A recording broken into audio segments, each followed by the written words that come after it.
അക്കര ഫൗണ്ടേഷന്റെ ആഭിമുഖ്യത്തിൽ ലോക ഓട്ടിസം ദിനാചരണത്തിന്റെ ഭാഗമായി വെള്ളിയാഴ്ച ചെർക്കളയിൽ മനുഷ്യച്ചങ്ങല സംഘടിപ്പിക്കും. ഓട്ടിസം ബാധിതരായ കുട്ടികളുടെ ക്ഷേമത്തിനായി നിരവധി ക്ഷേമ പ്രവർത്തനങ്ങളാണ് അക്കര ഫൗണ്ടേഷൻ നടത്തിവരുന്നതെന്നും ഇതിന്റെ ഭാഗമായാണ് ബോധവത്കരണമായി മനുഷ്യച്ചങ്ങല സംഘടിപ്പിക്കുന്നതെന്ന് ഭാരവാഹികൾ വാർത്താസമ്മേളനത്തിൽ അറിയിച്ചു. അക്കര ഫൗണ്ടേഷന്റെ നേതൃത്വത്തിൽ ലോക ഓട്ടിസം ദിനത്തോടനുബന്ധിച്ചുള്ള പരിപാടി വെള്ളിയാഴ്ച വൈകുന്നേരം 4 മണിക്കാണ് ചെർക്കള ടൗണിൽ നടക്കുക. ഓട്ടിസം ബാധിതരായ കുട്ടികൾക്കുള്ള ഐക്യദാർഢ്യമായി മനുഷ്യച്ചങ്ങല, ഓട്ടിസം അവബോധ സദസ്സ് എന്നിവ പ്രധാന പരിപാടിയായിരിക്കും.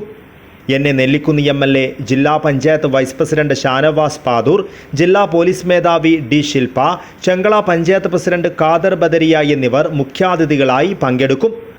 അക്കര ഫൗണ്ടേഷന്റെ നേതൃത്വത്തിൽ ഓട്ടിസം ബാധിതരായ കുട്ടികളുടെ ക്ഷേമത്തിന് വേണ്ടി നിരവധി പദ്ധതികൾ നടപ്പിലാക്കി വരുന്നുണ്ടെന്നും ഓട്ടിസവുമായി ബന്ധപ്പെട്ട് പൊതുജനങ്ങൾക്കിടയിൽ കൂടുതൽ ബോധവൽക്കരണം നടത്തുക എന്നീ ലക്ഷ്യമുയർത്തിക്കൊണ്ടാണ് പരിപാടി വിവിധ സംഘടനകളുടെയും പൊതുജനങ്ങളുടെയും പങ്കാളിത്തത്തോടെ പൊതുയിടത്ത് നടത്തുന്നതെന്നും ഭാരവാഹികൾ പറഞ്ഞു. പൊതുജനങ്ങളുടെ അതിനെക്കുറിച്ചിട്ടുള്ള ആശയങ്ങൾ ഒക്കെ ക്ലിയർ ചെയ്യാനും അതുപോലെ തന്നെ അവരോടുള്ള മനോഭാവം, ഏറ്റവും പ്രത്യേകത്ത് ആ ഒരു മനോഭാവം ഇത്തരം ഭിന്നശേഷിക്കാരായിട്ടുള്ള ആളുകൾ, അതോടൊപ്പം തന്നെ പ്രത്യേകിച്ച് ഓട്ടിസമുള്ള ആളുകളോട് പൊതുസമൂഹവും ജനങ്ങളും പുലർത്തേണ്ട മനോഭാവത്തെക്കുറിച്ചൊക്കെ കൃത്യമായിട്ട് കൺവേ ചെയ്യാൻ വേണ്ടിയിട്ടാണ് നമ്മളിങ്ങനെ ഒരു പരിപാടി മനുഷ്യച്ചങ്ങല എന്ന രീതിയിലേക്ക് നമ്മളതിലേക്ക് ചെയ്യുന്നത്. ഏകദേശം നമ്മുടെ കാസർഗോഡ് ജില്ലയിലെ വ്യത്യസ്ത ഭാഗത്തു നിന്നുള്ള വിദ്യാർത്ഥികൾ, പൊതുജനങ്ങൾ, അതുപോലെ പ്രൊഫഷണൽസുകൾ എല്ലാവരെയും ഞങ്ങളിതിലേക്ക് ക്ഷണിച്ചിട്ടുണ്ട്.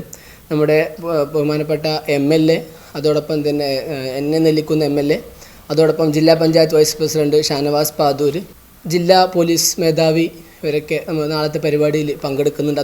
അക്കര foundation CEO Muhammad Yasir, clinical director Jinil Raj, community programme coordinator Thwalhath, community facilitator Sanika KV, Akkara foundation രക്ഷിതാക്കളുടെ പ്രതിനിധി ഷഫീർ എന്നിവർ വാർത്താ സമ്മേളനത്തിൽ പങ്കെടുത്തു. News bureau, Kasaragod.